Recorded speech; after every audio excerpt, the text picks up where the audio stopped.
Bonsoir, bonjour. Voilà, donc on arrive à la leçon 5 aujourd'hui, mais comme toujours, j'ai encore à rattraper un grand morceau de la leçon 4. Donc j'espère que vous êtes les mêmes, parce qu'autrement...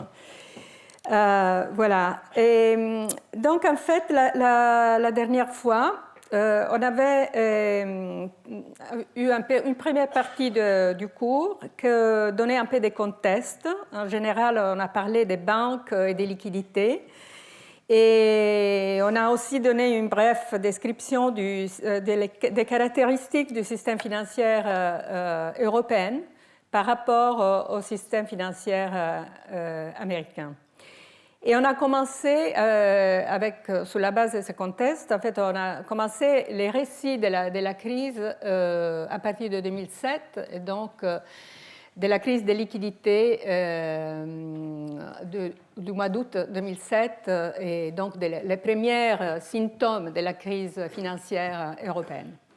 Et voilà, dans ces graphiques, vous avez les tensions qui se manifestent avec l'écart entre les taux d'intérêt Euribor et les taux d'intérêt Eurorepo, qui en fait c'est un taux d'intérêt l'Eurorepo que c'est secure, ça veut dire que c'est garanti, donc c'est sur des prêts garantis, et ça c'est sur des prêts non garantis. Donc l'écart, c'est un symptôme de l'appétit au risque. Vous voyez ici, ça c'est la crise avant la faillite de Lehman Brothers, donc 2007, la deuxième partie de 2007, et il y a une énorme augmentation du risque à partir de la default de Lehman Brothers en septembre 2008. Donc, dans ces parties-là, on a décrit l'intervention de la BCE comme une intervention qui remplace l'activité du marché monétaire interbancaire. Donc ici, c'est une description très simple du marché monétaire interbancaire. Donc c'est un marché dans lequel les banques ils prêtent entre eux à très court terme. Et donc, ça, c'est une source très importante du financement des banques en Europe. Enfin, vous aviez donné des données en ce sens-là. Et donc, avec la crise des liquidités, on peut décrire la crise des liquidités comme une espèce d'interruption de cette... lymphe vitale du financement bancaire. Et à ce moment-là, donc, la BCE intervient en fournissant des prêts aux banques, et donc avec des opérations inusuelles, qui sont des opérations à taux fixe, et donc dans lesquelles la liquidité donnée à la contrepartie, donc donnée aux banques, est entièrement déterminée de la demande des banques. Donc, si la banque veut 100, ils auront 100. Si la banque veut 200, ils auront 200, mais à un taux d'intérêt fixe. Et avec un horizon de prêt plus long que les opérations MRO, qui sont les opérations habituelles dans lesquelles la Banque centrale fait ces opérations de politique monétaire habituelles. Aussi, je vous avais donné ces graphiques, donc ça, enfin, je répète un peu ce que j'avais dit la fois dernière, qui vous donne une idée quantitative de ce que je suis en train de dire. Donc, ici, c'est les liabilities, donc la partie du passif de l'eurosystème, donc de l'ensemble des banques centrales dans la zone euro, en vert. Donc, vous voyez comme à partir, surtout après Lehman Brothers, donc les volumes des prêts de la BCE est augmenté énormément. Et il a remplacé les prêts, donc les liabilities des banques commerciales. Donc il y a une espèce, vraiment un effet de substitution. Donc Et ça augmente dans les bilans de la BCE, ça diminue dans les bilans des banques commerciales. Donc, c'est une substitution presque 1 à 1. C'est que, enfin, donc, oups, non, ok, ça. Donc, qu'est-ce que ça veut dire ça? Ça veut dire qu'en fait, l'injection de liquidité, donc les banques centrales injectent de la liquidité pour faire des prêts aux banques, mais la liquidité dans les systèmes n'augmente pas beaucoup parce qu'en fait, c'est une substitution. Donc, la BCE prête des montants beaucoup plus élevés qu'auparavant, mais ces prêts sont compensés par des dépôts de banques qui disposent d'un surplus de liquidité. Et donc, qu'est-ce qu'elles font, ces banques qui ont un surplus? Donc, il y a les banques qui ont besoin de liquidité, donc ils sont les banques qui reçoivent les prêts. Et les banques qui ont un surplus, qui normalement prêtaient aux banques déficitaires, maintenant, qu'est-ce qu'ils font? Ils vont déposer dans la banque centrale, et donc ça se manifeste comme un excès des réserves dans les bilans de la banque centrale.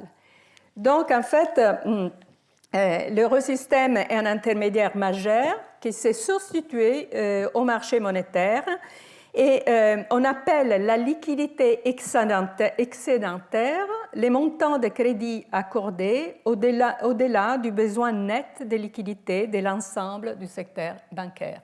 Donc, en fait, comme conséquence de ces politiques, on a une liquidité excédentaire, que c'est donc les réserves excédentaires des banques qui ont un surplus de liquidité, qui ne vont plus prêter aux autres banques parce qu'ils se méfient, parce qu'il y a un risque de contrepartie, il y a un risque généralisé, et donc c'est effectivement quand il y a ces risques que les systèmes interbancaires ne marchent pas.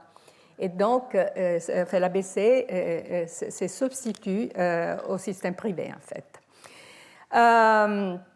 Voilà, donc ça c'était en fait la première réponse de la BCE. Quelques observations. La BCE a eu une longueur d'avance sur les autres grandes banques centrales, donc en particulier la Federal Reserve aux États-Unis, parce que la BCE disposait d'un budget plus important. Et donc, les bilans de la BCE étaient plus élevés et il avait une plus grande capacité à absorber des chocs de liquidité. Et ça, c'est en partie lié au fait que la BCE, avant la crise, avait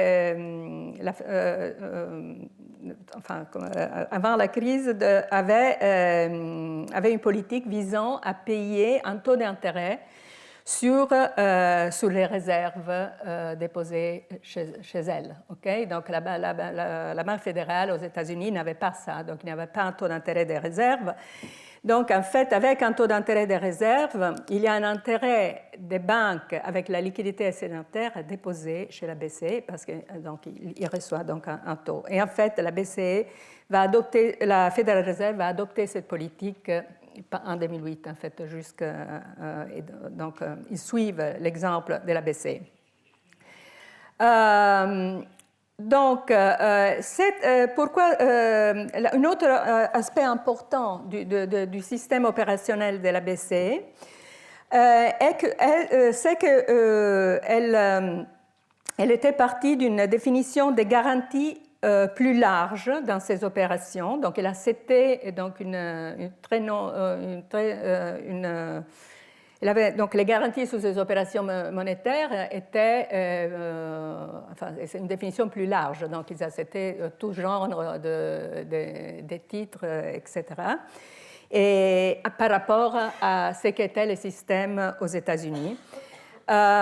Donc, ça permis à la BCE d'adopter, et ça, en fait, c'est le conseil que je voudrais transmettre, d'adopter une politique visée à une crise de liquidité généralisée. Donc, la politique de la BCE, ce n'était pas donner la liquidité à une particulière banque ou sauver la banque X ou la banque Y, mais c'était de donner suffisamment de liquidité à tout le monde pour faire marcher les systèmes. Donc, dans ce sens-là, donc la BCE, on peut dire, a répondu à une crise de liquidité généralisée en suivant les règles de Bagot qu'on a rappelées la fois dernière. Donc, dans lesquelles est conseillé aux banques centrales d'agir pour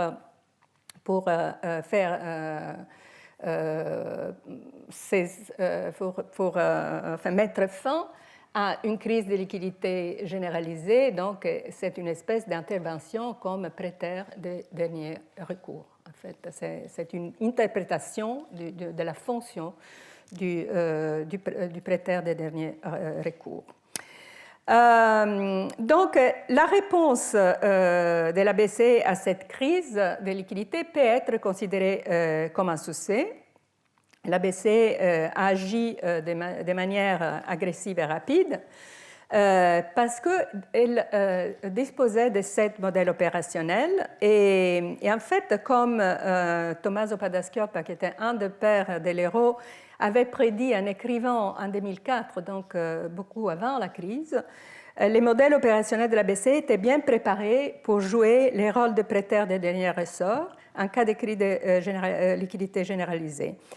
Et donc, cette anticipation de Tommaso Padoa-Schioppa s'est avérée véritable, même si à l'époque, en 2004, il y avait beaucoup de gens qui avaient critiqué la BCE justement pour n'avoir pas un mandat clair comme prêteur des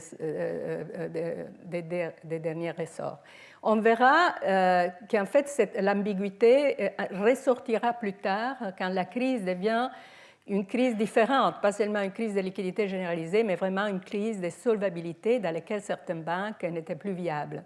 Et alors à ce moment-là, bon, c'était la capacité de la BCE à intervenir est devenue beaucoup plus limitée. Donc voilà, ça c'était un peu en vitesse un résumé de la dernière partie du cours l'autre fois. Mais je voulais aborder aussi 2 autres sujets dans le cadre de la leçon 5. Et le deuxième sujet, c'était faire une comparaison un peu plus pointue avec ce que la Federal Reserve a fait dans la même époque. Et bon, le troisième sujet, c'est de chercher d'analyser cette politique de liquidité en la mettant en relation à la politique monétaire habituelle. En fait, du point de vue analytique, comment on comprend ce genre de mesures. Donc, venons donc au deuxième point, donc la comparaison avec la Federal Reserve. Et la question est en quoi la réponse de la BCE et de la Fed est-elle similaire? Enfin, j'insiste sur ce point parce que beaucoup de gens qui ont analysé la crise et la réponse européenne ont dit que la BCE n'a pas réagi de façon suffisamment agressive du début. Et les points de ma série de lectures, c'est exactement le contraire. Au début, la BCE a réagi très bien et en fait était un modèle pour la Federal Reserve. C'est seulement après, en faisant face à des crises de solvabilité, qu'alors la BCE n'avait plus les outils parce qu'en fait la crise était fondamentalement fiscale. Ce n'était pas une crise monétaire, mais c'était une crise de certaines institutions, de certains pays qui donc auraient dû être agressés par des outils plutôt du style budgétaire et fiscal et pas seulement des politiques monétaires. Voilà, donc venons à la comparaison Fed-BCE. Donc il faut dire qu'après après Lehman Brothers, donc en septembre 2008, quand Lehman Brothers fait faillite, donc c'était la première grande banque internationale qui n'était pas sauvée par l'intervention soit de l'État, soit d'une banque centrale. Toutes les grandes banques centrales du monde, la Fed, la BCE, mais aussi la Banque d'Angleterre, etc., ont mis en œuvre des mesures non standards impliquant des modifications des procédures et des outils utilisés pour mettre en œuvre la politique monétaire au-delà de ce qu'ils avaient fait en 2007 et 2008.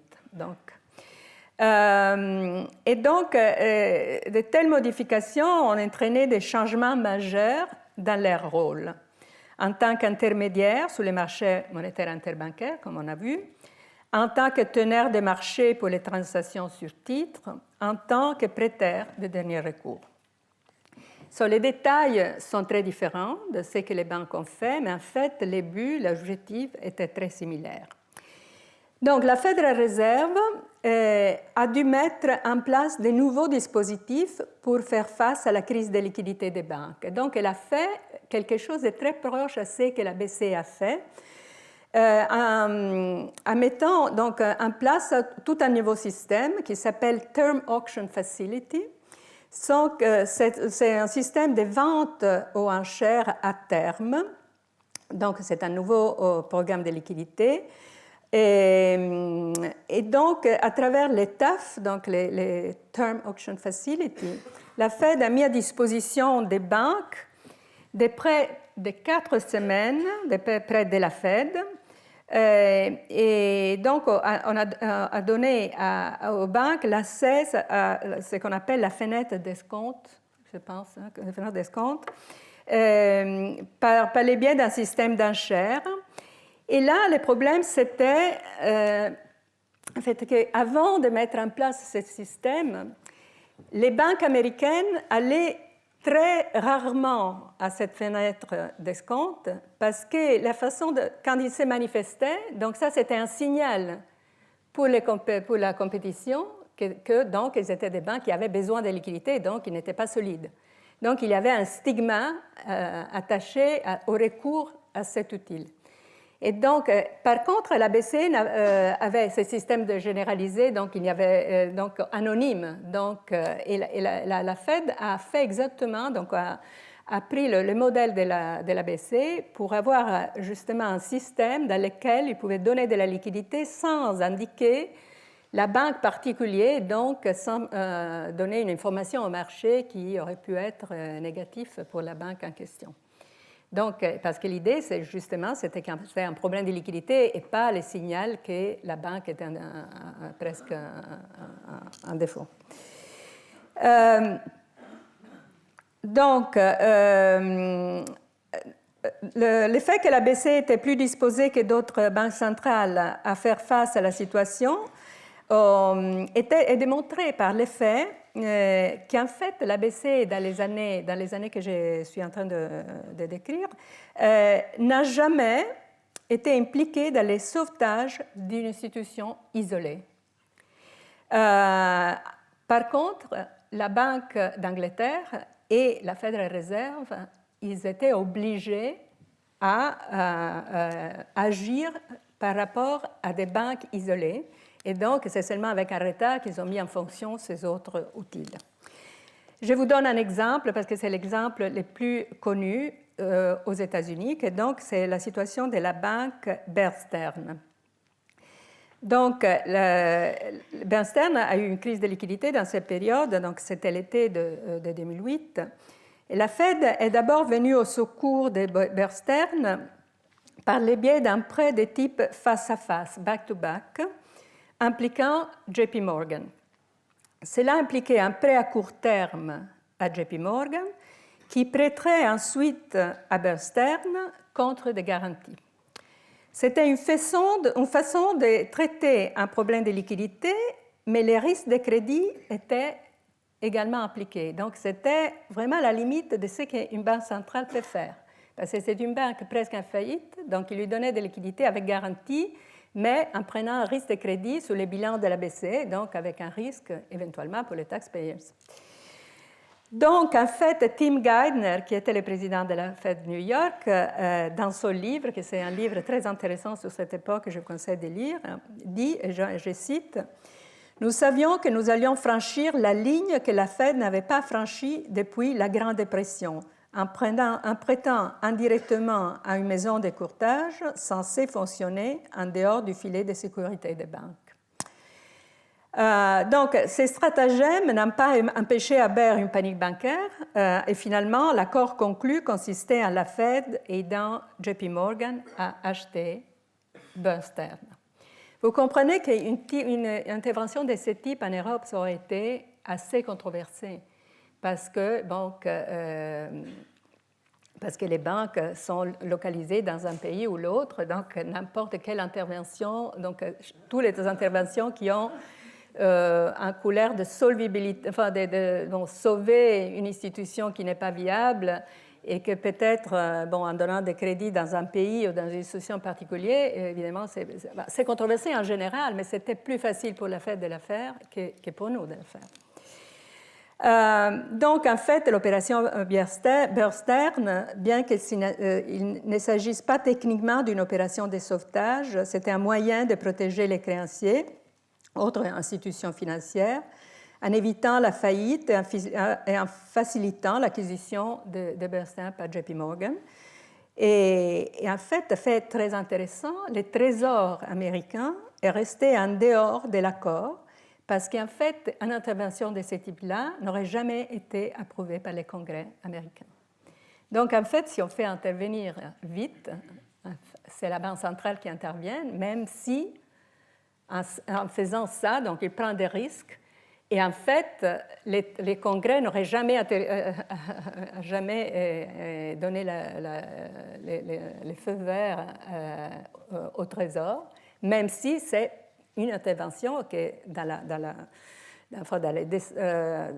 les dessins institutionnels, ça devait être le Trésor à intervenir et pas une banque centrale, parce que la banque centrale doit intervenir pour la liquidité, mais pas pour la solvabilité. Donc il y a toujours cette distinction un peu académique entre les deux choses. Donc, après, ça c'était l'été, c'était avant Lehman Brothers. Avec l'effondrement de Lehman Brothers, la nature de la crise changea. Donc, vous pouvez le voir dans le premier... Oups, qu'est-ce qui se passe ici? Okay.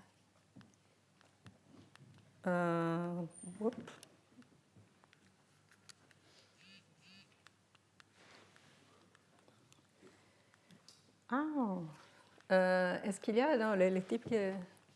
Bon, peut-être comme ça, ok.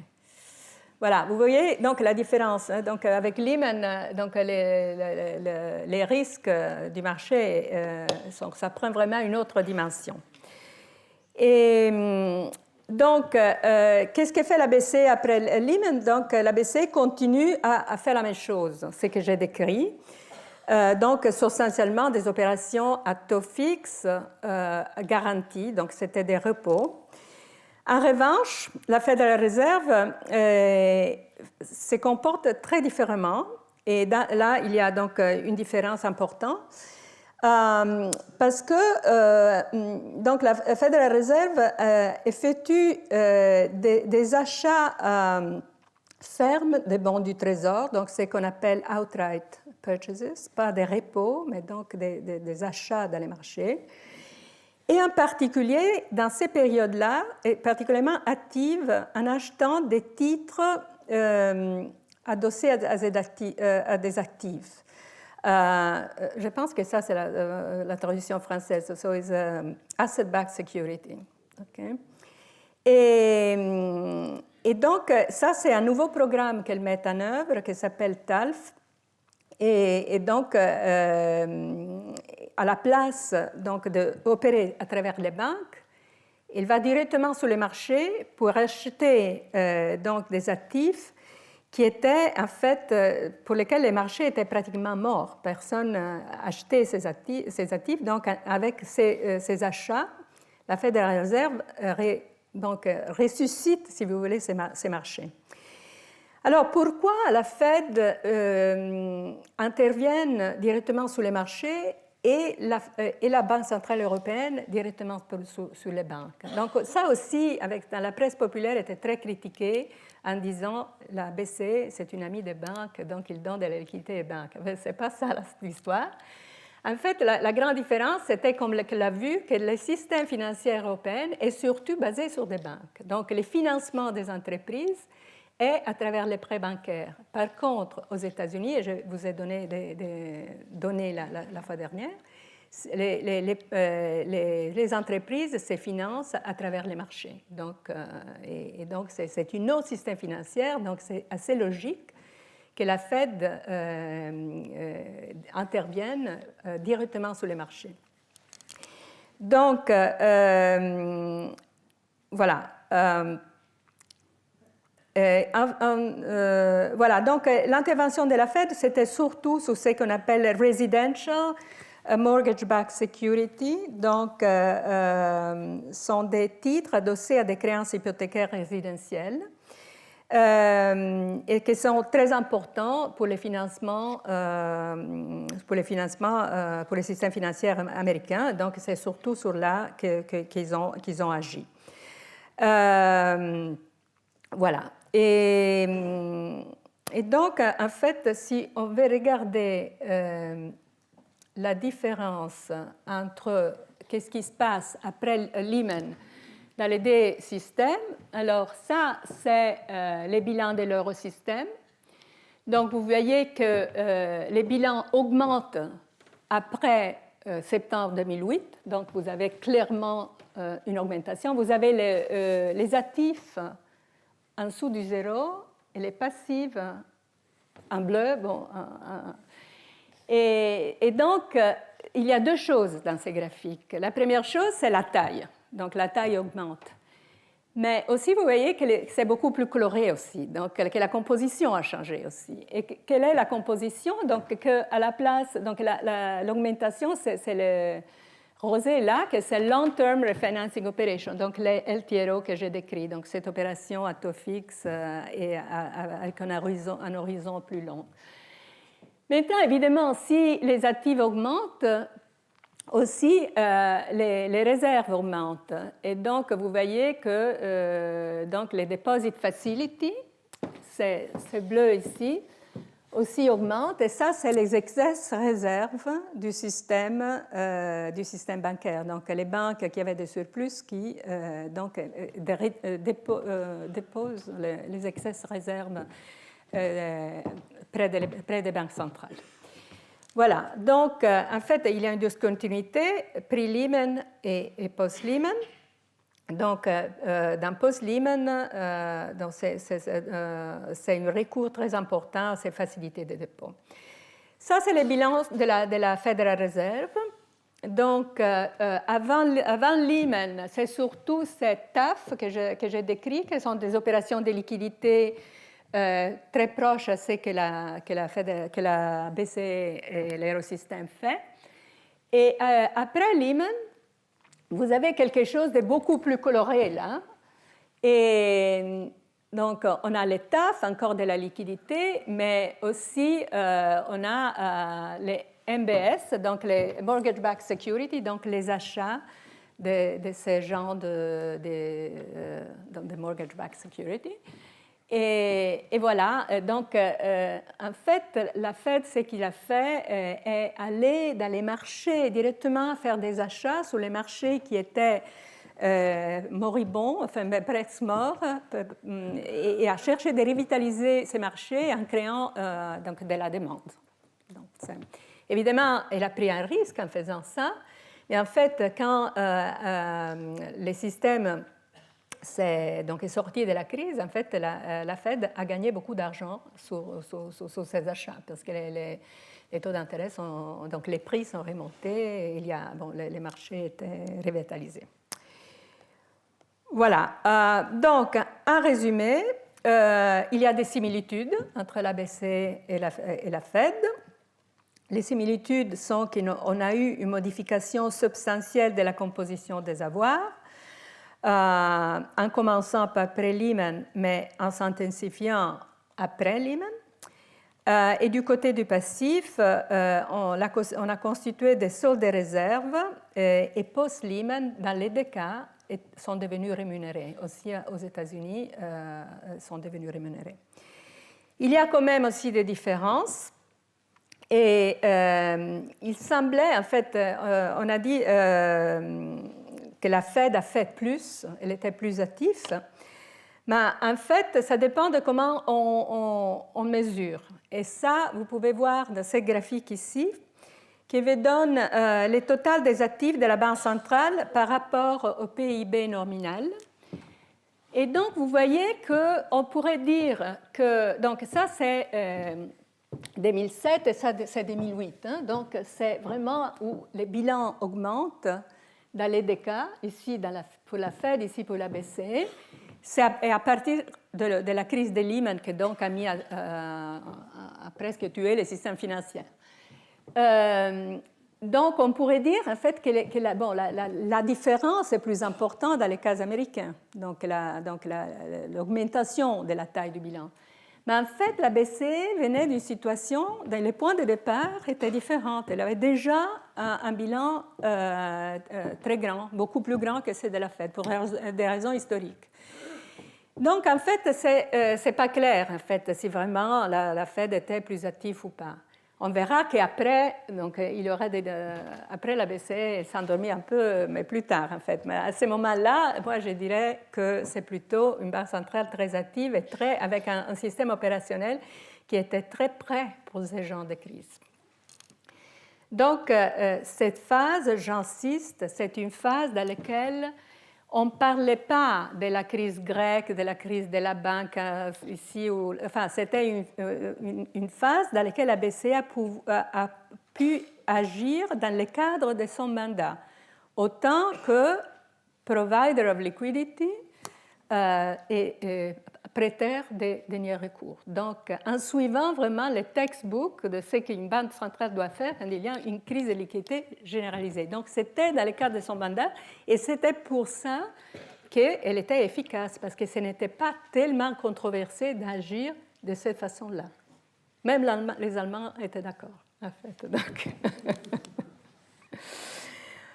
Voilà, donc venons maintenant au troisième point que je voulais toucher l'autre fois, et c'est donc chercher de comprendre ces politiques par rapport à la politique conventionnelle de taux d'intérêt que j'ai décrit, je pense, il y a 2 semaines, avec le Taylor Rule et tout ça. Donc, derrière la motivation de ces politiques non conventionnelles, dans les 2 cas, de la Fed et de la BCE, c'était deux motivations. La première motivation est de dire, bon, il y a une récession, une crise, donc les taux d'intérêt directeurs, donc c'est que les taux d'intérêt de la Taylor Rule que j'ai expliqué il y a 2 semaines, va à zéro. Parce qu'en fait, pour stimuler l'économie, donc qu'est-ce qu'elle fait la Banque centrale avec les outils traditionnels pour une banque centrale, c'est les taux d'intérêt directeurs, donc dans le cas de la BCE, c'est les MRO, donc et donc, en juillet 2008, la Banque centrale européenne se trompe et donc augmente ses taux d'intérêt, en même temps qu'elle est en train de faire les politiques de liquidité. Mais après, quand la récession était évidente, donc tous les banques centrales, en coordonnement, ils baissent les taux d'intérêt directeurs. Et les taux d'intérêt directeurs vont pratiquement à zéro. Bon, dans la zone euro, pas vraiment à zéro, mais presque à zéro. Aux États-Unis, à zéro. Donc, quand le taux d'intérêt est à zéro, pour stimuler ultérieurement l'économie, en utilisant les outils traditionnels, la seule chose qu'on peut faire, c'est aller dans un taux d'intérêt négatif. Donc, ça, c'est quelque chose qui est un peu inquiétant. Okay? Ben, on est allé là plus tard, hein, parce qu'on verra que donc, maintenant, on a un intérêt négatif sous les dépôts des banques auprès de la BCE. Mais, donc, en fait, quand on est autour de zéro, la politique monétaire, ça ne devient pas très efficace. Et donc, enfin, la politique monétaire traditionnelle. Donc, il faut faire autre chose. Qu'est-ce qu'on fait? Bon, c'est prêt plus à long terme, comme la BCE a fait. Donc, on prête directement aux banques à long terme, ou on fait des achats d'actifs. Donc, comme la Fed a commencé pour asset-backed security, plus tard, donc elle s'est lancée plutôt dans les marchés des obligations souveraines. à partir de 2015, la BCE suivra cet exemple. Mais donc, ce sont des politiques qui n'étaient pas donc, c'est une politique sur lesquelles on connaît très peu. Donc, il n'y a pas beaucoup d'expérience sur ce genre de choses. Donc, ça, c'est la première justification. Donc, on fait d'autres choses parce que les taux d'intérêt à court terme est presque à zéro et donc, on ne peut plus les baisser. On ne peut pas les baisser ultérieurement. La deuxième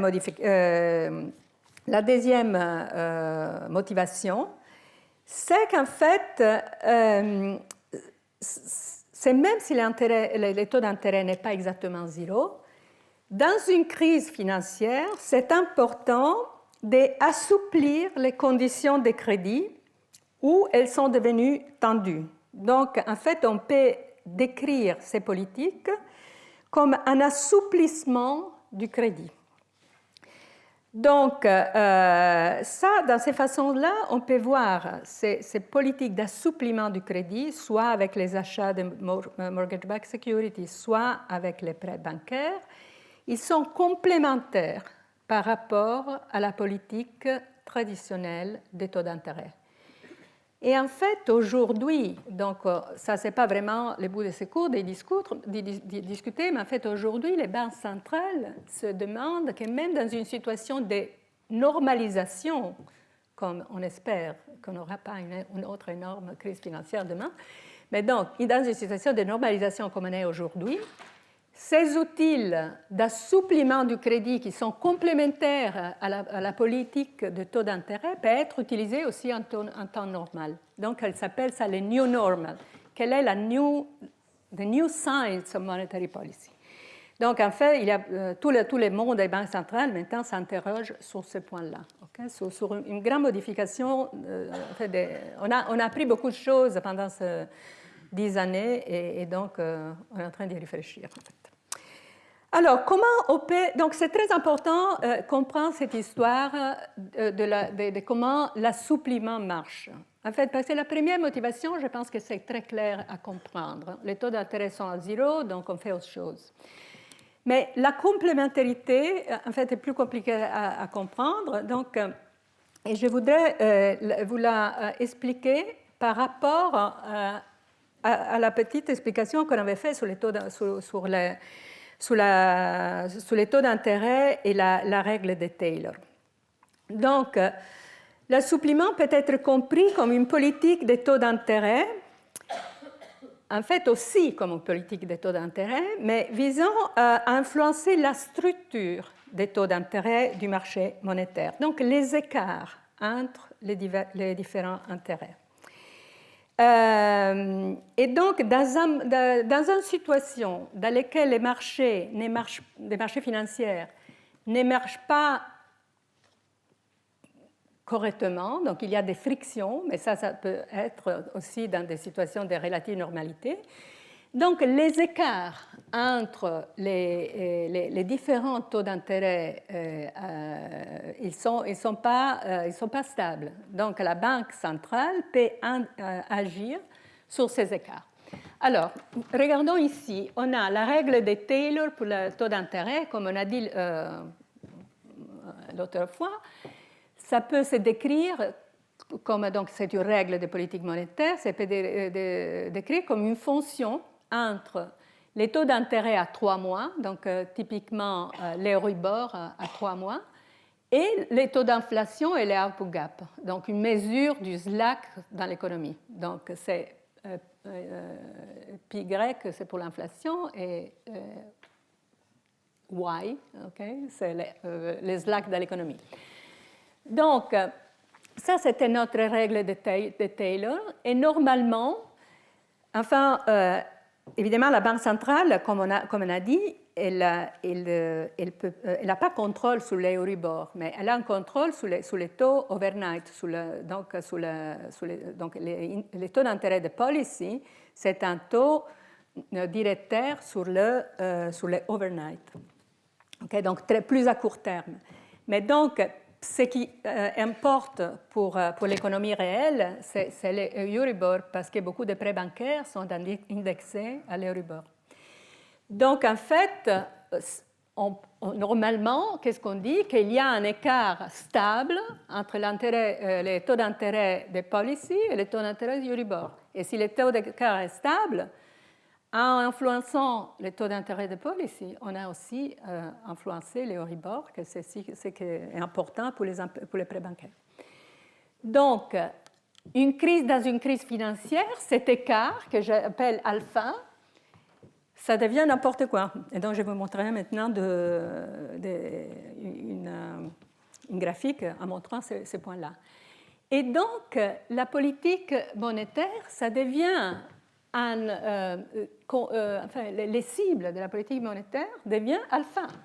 Donc, en intervenant directement sur des marchés particuliers, on arrive à contrôler l'écart entre taux d'intérêt et donc toute la structure des taux d'intérêt à court terme. Donc, on peut analyser ces politiques non standards qui ont été mises en place pendant cette période comme des politiques ciblées à manipuler cet alpha. Donc, si vous voulez, la politique conventionnelle est chercher d'affaiblir les taux directeurs. Et par contre, la politique non conventionnelle est essayer de réduire les alphas, donc l'écart entre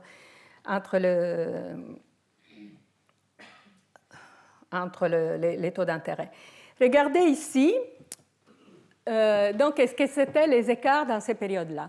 Donc, on a les main refinancing rate, que donc c'est les taux de policy.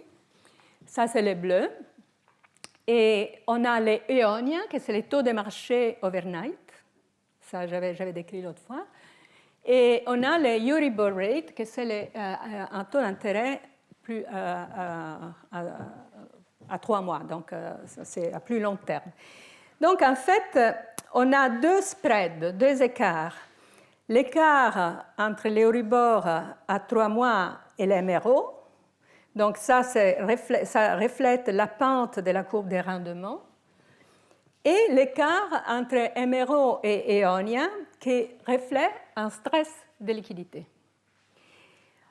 Pourquoi l'écart entre MRO et EONIA reflète le stress de liquidité? Okay. J'espère que vous êtes en train de suivre, parce que ça devient un peu... c'est quoi? Oups. OK, je voudrais... OK. Si vous avez mal de tête, dites-le. Hein? Vous avez mal de tête, madame? Non? Non, ça va? OK. Alors ici, en fait, j'ai déjà décrit cette graphique. Hein. Ça, c'est les couloirs, les fameux couloirs. Hein, vous vous rappelez, donc, ça, c'est les taux directeurs, donc c'est les taux de policy, c'est les jaunes. Dans une situation normale, donc regardons avant la crise, donc la BCE arrive très bien à contrôler les taux des marchés, que c'est les bleus, c'est les EONIA overnight, avec ce système d'enchères. Donc, avec la demande et l'offre, donc ils arrivent à avoir un taux de marché qui est autour de ce qu'ils veulent que ce soit. Et après, bon, il y a les taux de dépôt et les taux de prêts, et voilà, c'est un système de couloirs, et donc comme on avait décrit. Dans une situation de stress de liquidité, il y a donc ces situations dans lesquelles les banques qui ont l'excès de liquidité ont une préférence pour les réserves. Et donc, il y a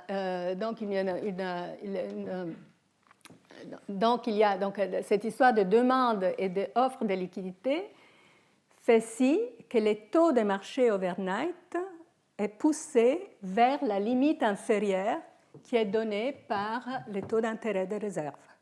Il y a une énorme préférence vers les banques de mettre l'argent dans les caisses de la Banque centrale. Et ça, donc, fait si que donc, les taux d'intérêt des marchés, les EONIA, donc, devient très proche au taux d'intérêt, au plafond, que c'est le taux d'intérêt sur les réserves actionnaires. Donc, vous voyez que aussi, ça c'est l'autre écart. Donc, il y a un écart entre un taux à court terme, overnight, et un taux à 3 mois. Donc, ça, c'est les taux à terme, la pente de la courbe. Et un autre écart, que c'est l'écart entre l'éonia, donc le bleu et le jaune, qui est le taux directeur, qui se donne une idée du stress des liquidités. Donc, la Banque centrale peut jouer pas seulement sur un taux, mais sur l'ensemble des taux, et on peut comprendre la politique non conventionnelle comme une politique visée à contrôler toute la structure des taux avec des outils différents. En fait, ici, vous voyez, ici, c'est vraiment l'offre et la demande de liquidité. Donc, la BCE offre la liquidité en abondance. Donc, les taux sur ce marché baissent. Il ne peut pas baisser en dessous du taux du noir, que c'est le taux d'intérêt sur les réserves excédentaires. Donc, on reviendra sur cette histoire, mais je vais anticiper peut-être un truc, que si on est habitué à penser à la politique monétaire comme une politique basée sur les jaunes, sur les taux d'intérêt, donc c'est le taux d'intérêt que les Governing Council déclarent, mais maintenant ce n'est plus le cas, parce qu'en fait les taux de marché, depuis, ici c'est janvier 2018, les vrais taux, les taux qui comptent pour les marchés interbancaires, c'est les taux sur les dépôts. Donc, en fait, il y a deux taux. Il y a le policy rate, mais il y a aussi les taux d'intérêt sur les réserves. Donc, maintenant, les banques centrales, ils n'ont pas seulement un taux, mais ils ont deux taux. Ça, c'est quelque chose qui ne s'est pas bien compris parce que les journaux, ils parlent seulement du taux d'intérêt. Mais en fait, les taux qui vraiment est important pour l'EONIA, c'est les taux d'intérêt sur les réserves. Et donc, c'est une nouvelle outil qui maintenant est beaucoup utilisé, et donc il y a un écart persistant entre ces deux taux. Je reviendrai sur ce point parce que c'est important. OK, donc l'essentiel de la réponse des banques centrales, c'est une augmentation, et ça, tous les banques centrales, l'augmentation de l'intermédiation sur le marché monétaire. Donc, satisfaire la demande de réserves, absorber les excès des besoins de réserves de manière passive, donc tout ce qui veut déposer, ça va. Alléger les contraintes de liquidité sur les bilans du secteur financier privé, donc avec liquider les actifs non liquides, reconnecter les chaînes d'intermédiation. Ça, c'est en général, on peut décrire ce genre de politique dans ces façons-là. Donc, l'action des banques centrales a eu un incident sur les bilans, comme on a vu, mais a aussi comprimé les écarts du taux du marché monétaire. Et en fait, on peut voir ici que les spreads de 2008, etc., comme conséquence de l'action de la BCE, sont descendus. Enfin, ne sont pas revenus à la situation avant crise, mais quand même sont descendus beaucoup. Et donc ça veut dire que il y a, ça c'est un assouplissement des conditions de crédit, parce que et donc ça c'est une façon, si vous voulez, de décrire l'idée de ces politiques. Ok, ça c'est l'impact sur les marchés financiers. Mais ces politiques ont eu aussi un impact sur l'économie réelle. Alors, c'est très difficile d'établir des liaisons causales entre les politiques et les effets. Donc, il y a beaucoup d'études qui cherchent de faire ça de façon différente. Je vais donner l'intuition d'une étude que j'ai faite avec des coétères, dans lesquels on cherche de mesurer l'effet de ces politiques extraordinaires par rapport avec un exercice contrefactuel. Contrefactuel, oui. Donc, on a un modèle empirique dans lequel on a plusieurs variables sur les prêts bancaires, sur les taux d'intérêt, et aussi sur des variables des économies réelles, donc les PIB, etc. Et donc, on construit, donc on observe, ça c'est les prêts bancaires, donc comme on observe,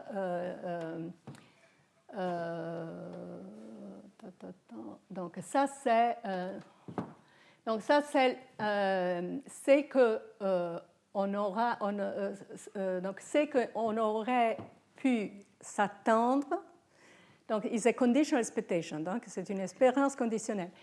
On aurait pu s'attendre sans les politiques, donc sur la base de la situation économique, comment on l'avait observée jusqu'à la fin de 2008.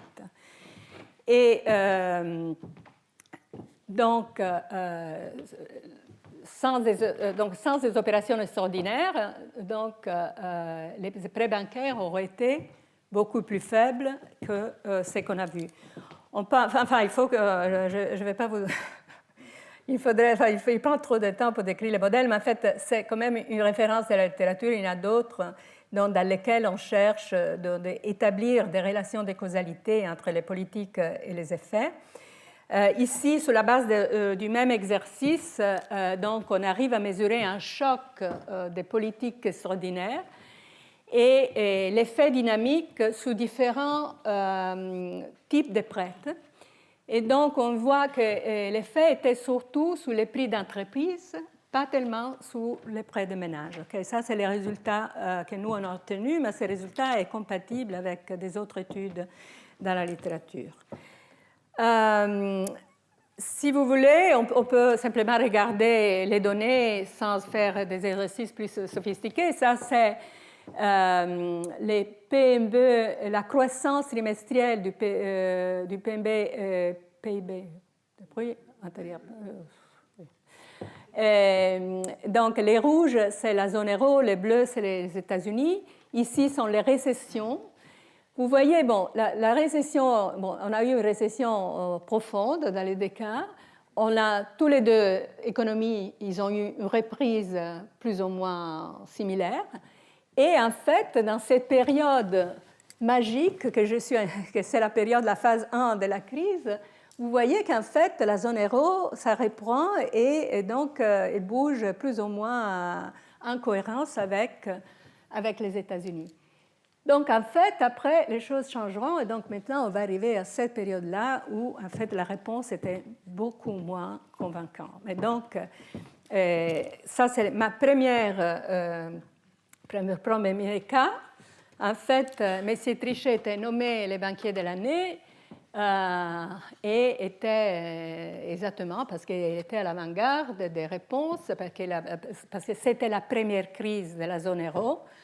Et en fait, la Banque centrale européenne est sortie de cette expérience comme une banque centrale solide et capable de répondre à une situation d'énorme stress.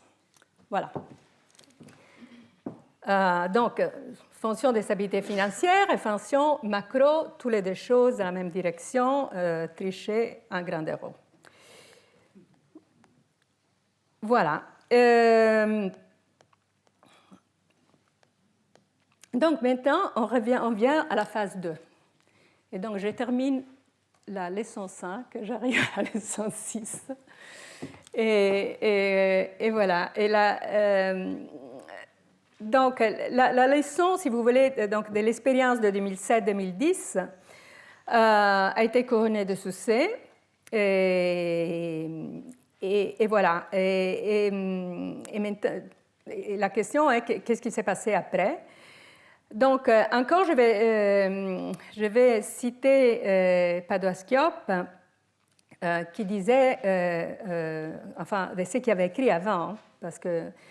Et donc, en fait, il avait suggéré que les opérations des marchés visant en particulier à préserver des conditions de liquidité adéquates reste l'outil central des banques centrales et la BCE, donc il maintenait, disposait d'un cadre opérationnel qui lui permettait de jouer ses rôles, de prêter un dernier ressort dans ces contextes.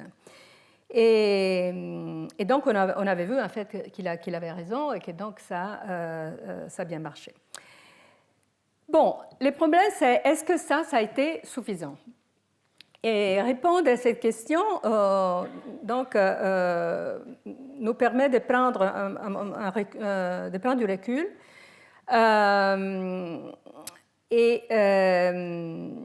et donc, maintenant qu'on commence à parler de la deuxième partie, on doit voir, c'est beaucoup plus difficile parler de la deuxième partie de la crise, parce que l'action de la Banque centrale doit être comprise comme un élément du réponse plus large des autorités politiques. C'est très difficile d'évaluer l'efficace de la BCE sans évaluer tous les contextes, ce que faisaient les gouvernements, qu'est-ce qu'ils faisaient les restes dans toute la période européenne par rapport à la politique budgétaire et par rapport à la politique bancaire. Donc, compte tenu des problèmes de solvabilité qui ont affecté de nombreuses institutions financières, les budgets des différents pays ont également été fortement mobilisés pour stabiliser les secteurs financiers. Donc, les pays sont intervenus pour sauver leurs banques. Et en principe, la répartition des responsabilités était claire. Les banques centrales traitaient des problèmes de liquidité, les autorités fiscales, les problèmes de solvabilité. Mais de facto, cette différence n'était pas si claire. Et en fait, en Europe comme aux États-Unis. Donc, on était dans les deux situations très similaires. Mais évidemment, c'était beaucoup plus difficile pour la BCE, étant donné qu'on est une union monétaire asymétrique sans une autorité budgétaire commune. Donc, si je retourne un moment dans la période 2008-2010, il faut savoir que, et je vais revenir aux banques pour une minute. Dans la zone euro, on peut distinguer deux ensembles de banques. D'un côté, il y a les grandes banques, surtout beaucoup des banques françaises, qui sont des grandes banques, qui étaient devenues surexposées à la faiblesse potentielle du crédit dans la périphérie de la zone euro, donc la Grèce, l'Irlande, l'Espagne.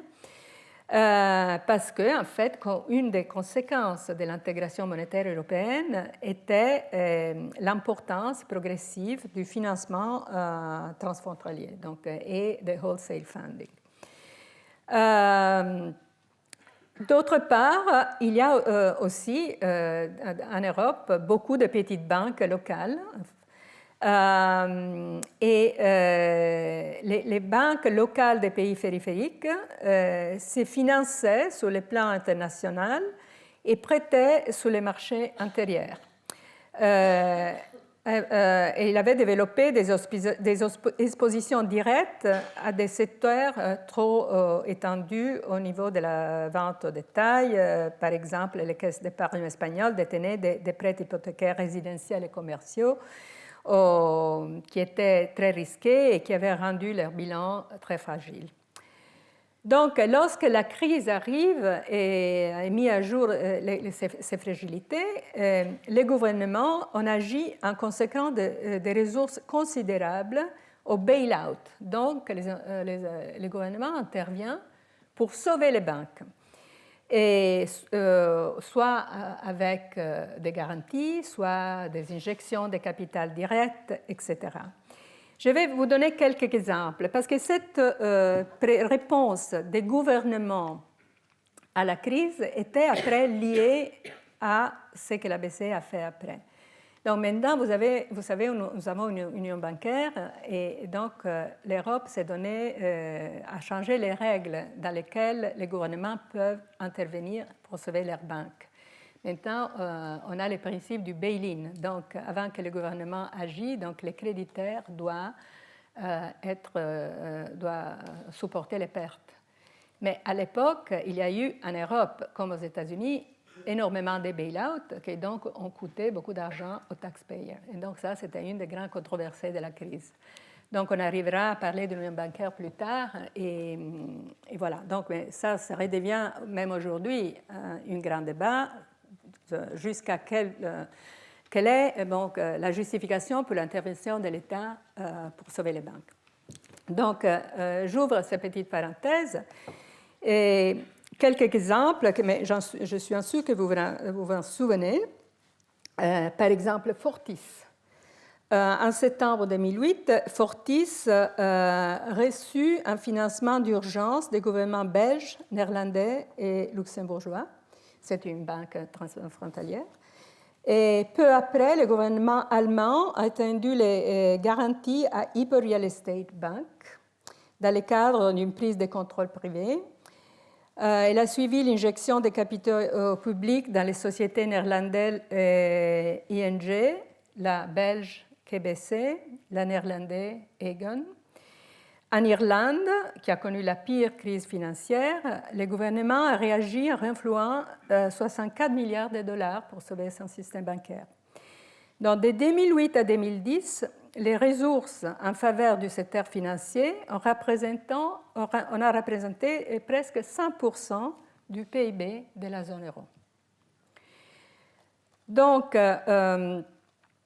ici, c'est une table, c'est très intéressant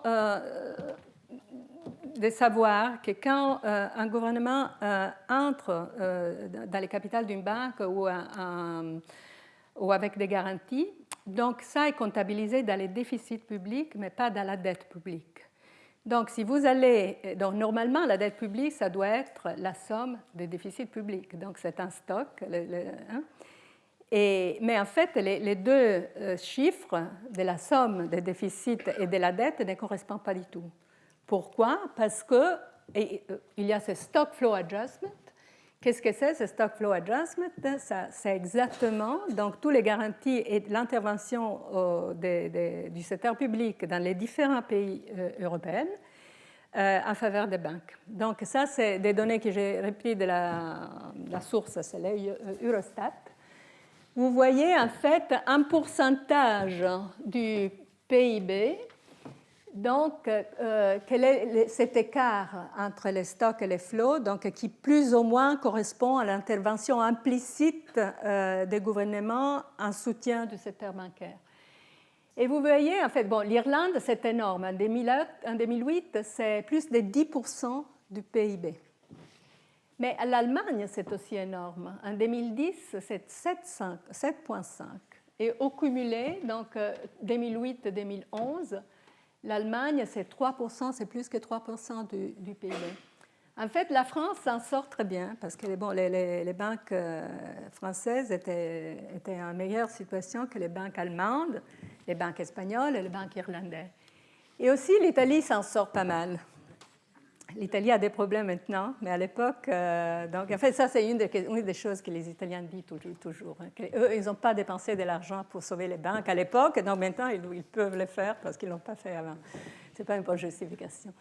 Bon, donc en fait, ce soutien du système bancaire par donc ici je ne suis pas en train de parler de BCE, je parle du secteur public, mais c'est important de donner ces contextes pour comprendre après l'action de la Banque centrale.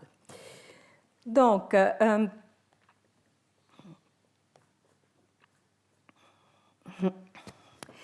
voilà, ça c'est l'Europe. Qu'est-ce qu'ils ont fait aux États-Unis? Aux États-Unis, ils ont eu, en fait, ils étaient beaucoup plus efficaces que nous dans ce sens-là. Parce qu'ils ont en fait mis, ils ont immédiatement mis beaucoup de ressources pour sauver les banques, en fait, de façon systématique, avec un programme qui s'appelle TARP. Mais en fait, un pourcentage du PIB, leur intervention n'était pas si énorme que la nôtre. Pourquoi? Parce qu'en fait, les banques aux États-Unis sont beaucoup moins importantes qu'en Europe, parce que, bon, comme on a dit, c'est un système plutôt basé sur les marchés. Donc, après une première phase de désordre dans les problèmes d'institutions, donc les trésors américains, en coordination avec la Banque centrale, donc ça qui pour nous c'est impossible, ça c'est une action de coordination entre les pays, donc les gouvernements et la Banque centrale, adopté une approche systémique globale avec ils ont mis en place donc, un fonds pour la recapitalisation des banques. Ils ont agi en vitesse déjà en 2008-2009. Et donc la Federal Reserve a joué un rôle dans l'aide, donc dans les négociations avec les congrès américains, donc bon, la démocratie américaine, mais il a pris du recul, parce qu'en fait, quand il s'agit de sauvetage des banques, ce n'est pas la Banque centrale qui doit intervenir, parce que c'est un problème, donc c'est l'argent des contribuables qui est mis en péril. Et donc, ça, c'était quelque chose que nous, en Europe, on n'a pas encore. Donc, une façon d'agir dans un fonds de capitalisation commun pour la recapitalisation des banques. Évidemment, il faut savoir que ce n'est pas toujours une bonne idée de recapitaliser des banques avec des fonds publics. Mais dans une crise de la dimension de la crise de 2008-2009, agir en vitesse, rentrer dans le capital des banques et après en sortir aussi en vitesse, et nettoyer les bilans des banques, c'est une bonne idée parce que ça accélère le nettoyage du système financier. En Europe, chacun pays a fait ce qu'il pouvait. Donc, les petits pays, au fond, ils étaient beaucoup plus stressés parce qu'ils avaient un système bancaire beaucoup plus grand que la dimension, la taille du pays. L'Allemagne, c'était un grand pays, donc a pu absorber beaucoup de pertes de son système bancaire. Mais en fait, dans aucun cas, dans aucun des pays européens, on a eu une action suffisamment agressive pour nettoyer les bilans des banques par les prêts, les non-performing loans, par toutes les choses qui donc pas bonnes qui sont dans ces bilans bancaires. Et donc, en fait, ça a été un poids en 2012, en 2013, en 2014, et la Banque centrale européenne a dû agir dans une situation dans laquelle le système bancaire continuait à être très fragile et donc dans laquelle les gouvernements n'avaient pas eu soit le courage ou les ressources pour avoir une action plus agressive du style de l'action américaine. Donc, on peut dire que les TARP aux États-Unis étaient une véritable bazooka. Ils ont investi 700 milliards de dollars. Ils ont un horizon des acquisitions, des fusions, donc ils étaient très proactifs en reshaping the system. En fait, ils ont mis sur la table ces 100 milliards, mais en fait, ils l'ont dépensé beaucoup moins. Ils ont dépensé seulement 400 milliards. Et à la fin, ces coûts n'étaient pas énormes par rapport à la taille du PIB du pays. Donc, en fait, je pense que tout le monde considère cette expérience américaine de TARP un grand succès.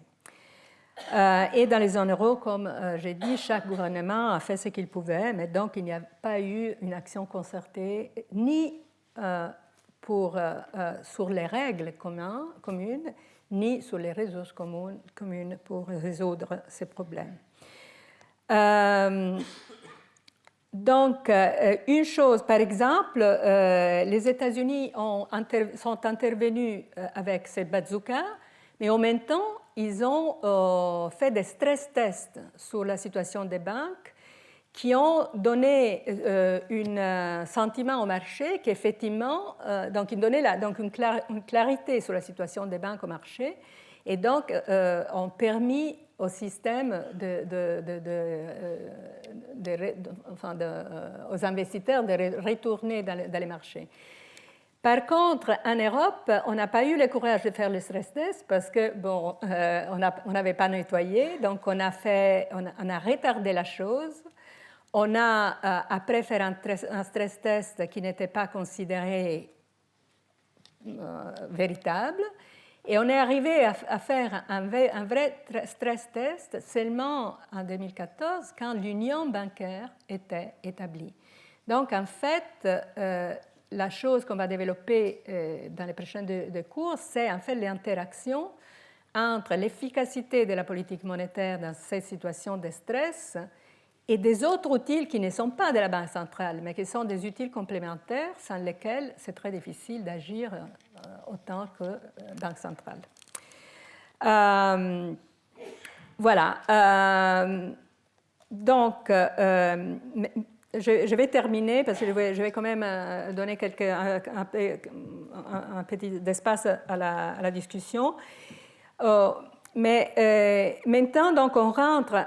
Donc, je vais donner un peu le background de ce qui s'est passé chez les banques. Donc, maintenant, on a parlé de 2007-2010. Je vais rester sur les banques parce que je vais dédier une discussion séparée sur la question de la crise souveraine. Mais je vais maintenant arriver à 2011. Okay? On arrive à 2011. En 2011, qu'est-ce qui se passe? En 2011, donc, Trichet arrive à la fin de son mandat. Donc, en novembre 2011, il y a Draghi qui arrive comme nouveau président de la Banque centrale. Et à ce moment-là, donc, la chose que la BCE avait fait, c'est El Tiero, donc ces prêts bancaires qu'on a décrits, taux fixe, etc. Mais il n'avait pas fait autre chose. Donc, il avait, donc en 2010,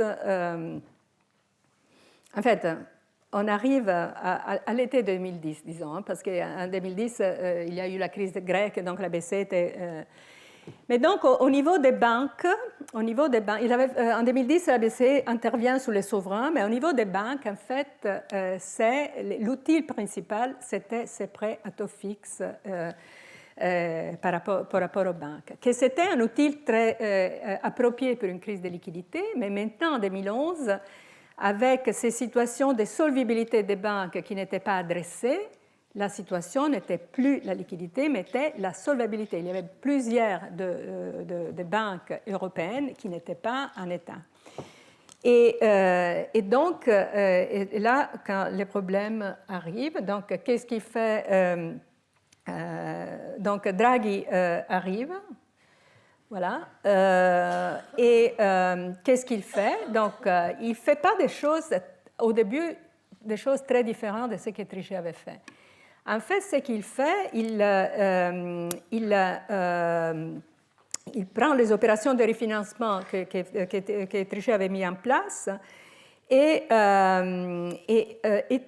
donc, allonge l'horizon à 3 ans. Donc, en fait, ça, c'était une grande facilité pour les banques, aussi pas pour la liquidité à court terme, mais aussi pour les soutiens plus à long terme. Et voilà, et je veux simplement... Non, OK. Je pense que je vais terminer ici. Donc, ce qu'on développera la fois prochaine, ce sera de voir que ces opérations qui étaient en principe plus courageuses, enfin je ne sais pas, de la première phase de early T, en fait, ils n'ont eu pas beaucoup d'effets. Donc, l'effet positif de la première phase, que j'ai cherché de démontrer, on ne la vérifie pas dans la deuxième phase. Et donc, il faut comprendre le pourquoi. Et donc, mon explication fondamentale, c'est que ces opérations ne sont pas les bonnes opérations pour adresser le problème de solvabilité et que la Banque centrale ne peut pas résoudre ce genre de problème-là sans avoir des outils complémentaires, ce qui nous donne des éléments pour réfléchir sur ce qu'il faut faire pour rendre notre union monétaire plus robuste. Donc, voilà. Est-ce qu'il y a des questions? Oui.